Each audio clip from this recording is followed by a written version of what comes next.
जय श्री राधे कृष्ण। सद्गुरुदेव भगवान के चरणों में कोटि कोटि प्रणाम। श्री करमैती जी इस घोर कलिकाल में उत्पन्न होकर भी सर्वथा निष्कलंक रही। इन्होंने अपने शरीर के पति के प्रति नश्वर प्रेम को छोड़कर आत्मा के पति भगवान श्री कृष्णचंद्र के श्री चरणों में सच्चा प्रेम किया।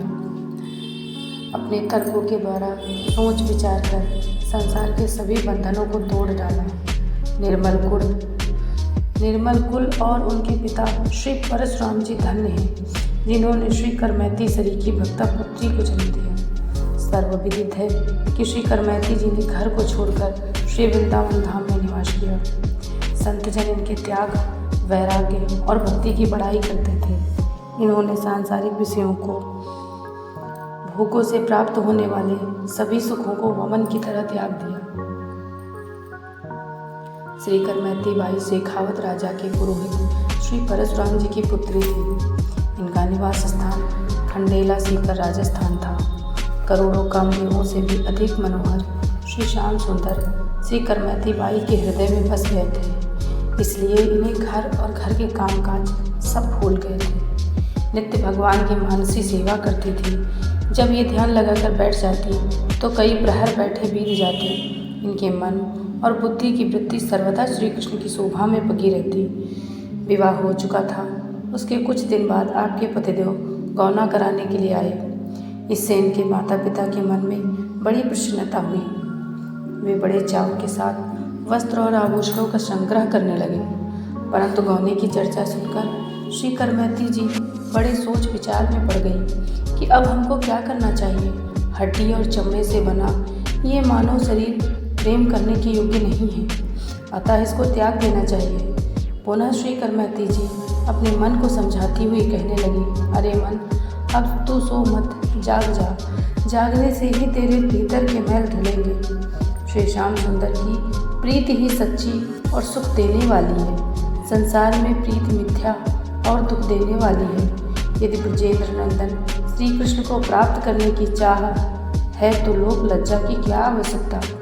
इस प्रकार श्री करमैती जी ने मन से पति देव के साथ ना जाने का निश्चय किया, क्योंकि ये पूर्ण रूप से कृष्णानुराग में रंग में रंगी हुई थी। इनके साथ ही एक श्याम सुंदर श्री कृष्ण ही थे और कोई ना था।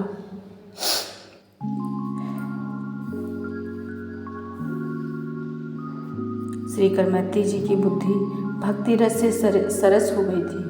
अतः वे सबके सो जाने पर आधी रात को घर से निकली। सवेरा होते ही गांव भर में सर्वत्र शोर मच गया कि करमैती का पता नहीं है। पिता माता को बड़ा भारी दुख हुआ। उन्होंने जहाँ तहाँ ढूंढा तथा पता लगाने के अनेक उपाय किए।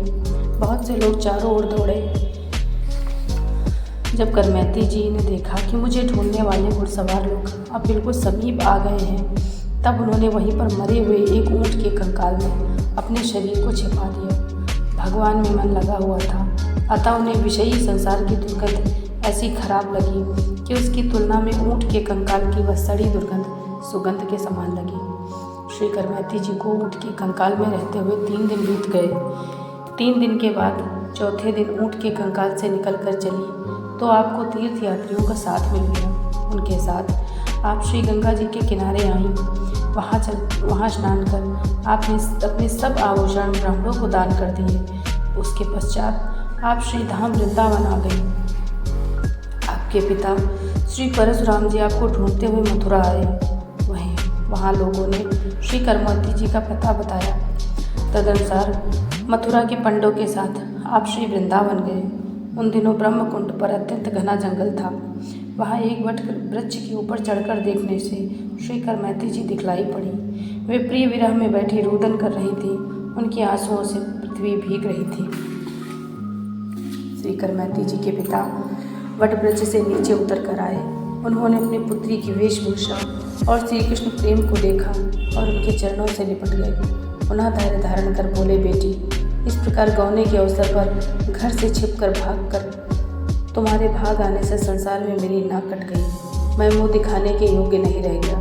अब तुम चलकर घर में ही रहो, जिससे संसार में हमारी हंसी और निंदा जो हुई है वह मिट जाए। तुम ससुराल मत जाना, घर में रहकर भगवान की सेवा में मन लगाना। यहाँ इस घोर वन में कोई बाघ सिंह तुम्हारे शरीर को नष्ट कर देगा।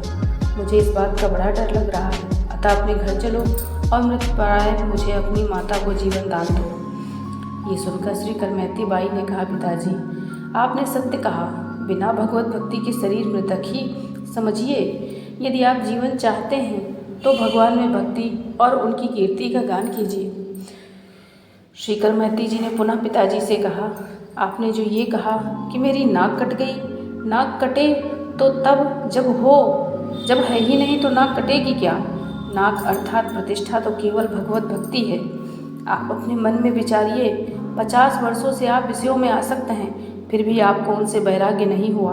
भोगे हुए विषयों को ही आप बार बार भोग रहे हैं। मैंने सब भोगों को देखते हुए भी उनको नहीं देखा।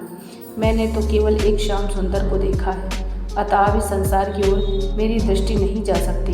आप भी सब कामों को छोड़कर भगवान की सेवा में तन मन और धन को लगाइए। श्री करमैती जी के इस उपदेश को सुनकर पिता परशुराम जी का अज्ञान उसी समय नष्ट हो गया। जब वे घर को चलने लगे तब करमैती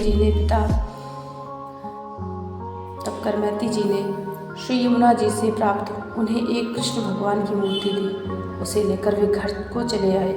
श्री करमैती जी ने जो कुछ कहा वह उनके हृदय में आ गया। श्री परशुराम जी रात को घर में आए। बड़े चाव के साथ उन्होंने घर में भगवत सेवा को पधराया और मन लगाकर सेवा करने लगे। अब उन्हें भगवत कैंकर ही अच्छा लगता था, कहीं आना जाना या लोगों से मिलना जुलना अच्छा नहीं लगता था।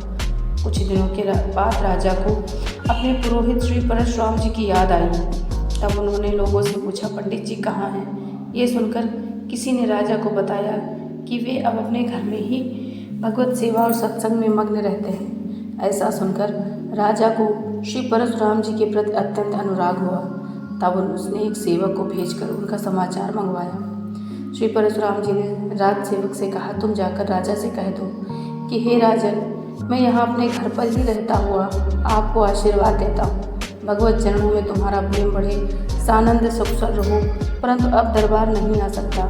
ये सुनकर राजा के मन में परशुराम के प्रति बड़ा प्रेम हुआ और उनके दर्शनों की इच्छा हुई। तब राजा आया। राजा ने श्री परशुराम जी का अद्भुत प्रेम देखा और उनकी सेवा की रीति देखी। राजा ने श्री करमैती बाई जी का समाचार पूछा। तब परशुराम जी ने रोते रोते सब बात कही कि वे तो भगवान श्याम सुंदर श्री कृष्ण के प्रेम रंग में रंग गई हैं। राजा के नेत्रों से आंसू गिरने लगे। उसने कहा, मुझे श्री वृंदावन जाकर दर्शन करने की आज्ञा दीजिए। श्री परशुराम जी ने मना कर दिया। तब राजा ने पुनः कहा, मुझे जाने दीजिए, मैं जाकर समझा बुझाकर यहाँ ले आऊँगा तो मेरा बड़ा सौभाग्य होगा, अन्यथा दर्शन कराऊँगा।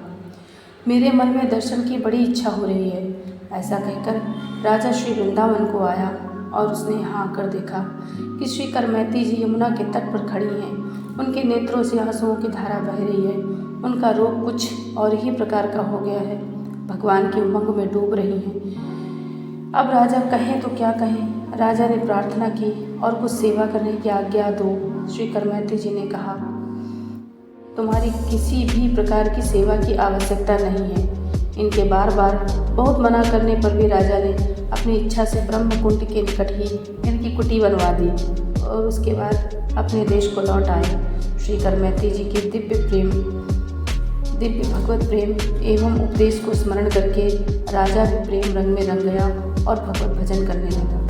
श्री करमैती जी की भगवान श्री कृष्ण में अनन्य निष्ठा थी। एक बार वे भजन ध्यान में इस प्रकार मग्न रही कि उन्होंने 18 दिन तक कुछ भी नहीं खाया पिया। इनके शरीर को अत्यंत शिथिल देखकर स्वयं श्याम सुंदर एक संत का रूप धारण करके आए और बोले, बाई लो ये प्रसाद पालो। उन्होंने हाथ जोड़कर कहा, महाराज कृपा करके ऐसा दिव्य प्रसाद दीजिए जिससे फिर कभी भूख प्यास भगवत स्मरण में बाधा ना करे। संत रूपधारी भगवान ने कहा, ऐसा ही होगा, प्रसाद पाकर देखो। एक ग्रास को लेते ही श्री करमैती जी के मन में बड़ा आह्लाद हुआ। वे प्रभु के चरणों में पड़ गई। प्रभु ने दर्शन देकर कृतार्थ किया।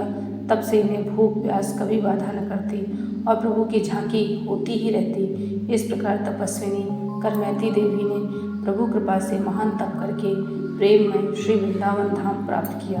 बोलो राधे राधे।